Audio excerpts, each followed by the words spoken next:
রহমাতুল্লাহি ওয়া বারাকাতুহু। আলহামদুলিল্লাহ সুম্মা আলহামদুলিল্লাহ, আলহামদুলিল্লাহ সুম্মা আলহামদুলিল্লাহ। দীর্ঘদিন আমরা স্বৈরাচারের যে জালেম সরকার আমাদের উপর নিপতিত হয়েছিল, সেই জালেম সরকার থেকে আমরা স্বাধীন হয়েছি আলহামদুলিল্লাহ। এই স্বাধীনের সর্বপ্রথম মহান রব্বুল আলামিনের কাছে মহান রব্বুল আলামিনের কাছে কৃতজ্ঞতা জ্ঞাপন করছি যে মহান রব্বুল আলামিন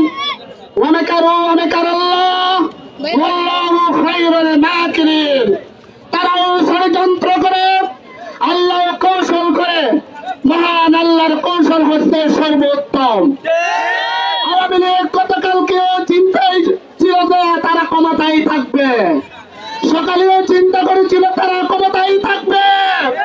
আবু সাঈদের মতো বীর শহীদরা এই বাংলাদেশকে স্বাধীন করেছে।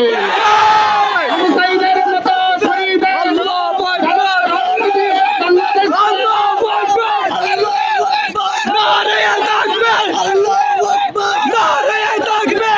বাংলাদেশকে যারা ৩৫শে জুলাই যারা স্বাধীন রাষ্ট্র হিসাবে ঘোষণা দিয়েছে, যাদের রক্তের বিনিময়ে বাংলাদেশ আবার দ্বিতীয়বার স্বাধীন হয়েছে, তথা ৩৫শে জুলাই ৫ই আগস্ট যেই স্বাধীন হয়েছে, যাদের রক্তের বিনিময়ে তাদেরকে আল্লাহ রাব্বুল আলামিন শাহাদাতের মর্যাদা দান করুক, আমিন। সম্মানিত উপস্থিতি, আমরা খুব বেশি কিছু বলবো না, সংক্ষিপ্তভাবে বলবো।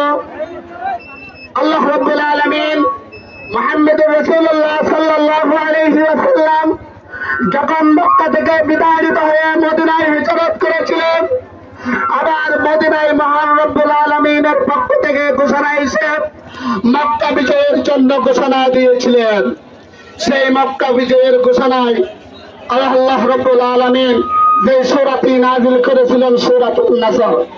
সবাই আমার সাথে একটু পড়ুন, এই বিজয়ের পরে আমাদের করণীয় কি। আল্লাহ রাব্বুল আলামিন ইরশাদ করেছেন, আউযু বিল্লাহি মিনাশ শাইতানির রাজীম, বিসমিল্লাহির রহমানির রহিম। ইযা জাআ নাসরুল্লাহি ওয়াল ফাth ওয়া রাআইতান নাসা ইয়াদখুলুনা ফী দীনিল্লাহি আফওয়াজা ফাসাব্বিহ বিহামদি রাব্বিকা ওয়াস্তাগফির ইন্নাহু কানা তাওয়াবা।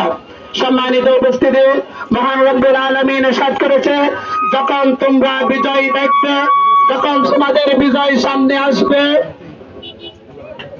আল্লাহর পক্ষ থেকে, তখন তোমরা মানুষদেরকে দেখবে দলে দলে ইসলামে প্রবেশ করবে। তখন তোমাদের করণীয় হচ্ছে তিনটি। কয়টি করণীয়? এক নম্বর করণীয় হচ্ছে ফাসাব্বিহ, আল্লাহর তাসবিহ করা, তথা প্রশংসা করা। দ্বিতীয় নম্বর দাবা হচ্ছে রাব্বিকা ওয়াস্তাগফির, ফাসাব্বিহ বিহামদি, প্রথম হচ্ছে আল্লাহর তাসবিহ পাঠ করা, দ্বিতীয়ত হচ্ছে হামদ করা, প্রশংসা করা, তৃতীয় নম্বর কাজ হচ্ছে আল্লাহর কাছে যে ভুল ত্রুটি হয়েছে তার জন্য ক্ষমা চাওয়া। সম্মানিত উপস্থিতি, আজকে অনাকাঙ্ক্ষিত একটি ঘটনা হয়েছে, তার জন্য আমরা মোটেও প্রস্তুত ছিলাম না। আমরা মোটেও এই ঘটনার জন্য, অনাকাঙ্ক্ষিত ঘটনার জন্য আমরা আন্তরিকভাবে দুঃখিত। মানুষ যেহেতু দীর্ঘদিন পর একটি স্বাধীন রাষ্ট্রের মতো রাষ্ট্রের মধ্যে ঘোরাফেরা করতেছে, উচিত ছিল যারা এতদিন স্বৈরাচার করেছে তাদের একটু চুপ থাকা, কিন্তু তারা চুপ থাকা নাই, তারা আমাদেরকে উস্কানি দিয়েছে। সুতরাং আল্লাহ, আমরা যে ভুল ত্রুটি হয়েছে তার জন্য আমরা আন্তরিকভাবে দুঃখিত। আর ছাত্রলীগ, যুবলীগ, আওয়ামী লীগ ভাইদেরকে বলবো, প্লিজ আমরা আপনাদেরকে ক্ষমা করে দিব। আপনারা আমাদের সাথে একটু যে অতীতে উচ্ছৃঙ্খলা করেছেন, সেই উচ্ছৃঙ্খলা থেকে আমাদেরকে একটু রেহাই দেন, আমরা আপনাদেরকে ক্ষমা করে দিব। সম্মানিত উপস্থিতি, আর কিছু না বলে আমার বক্তব্য শেষ করতেছি। আসসালামু আলাইকুম ওয়া রাহমাতুল্লাহি ওয়া বারাকাতুহু।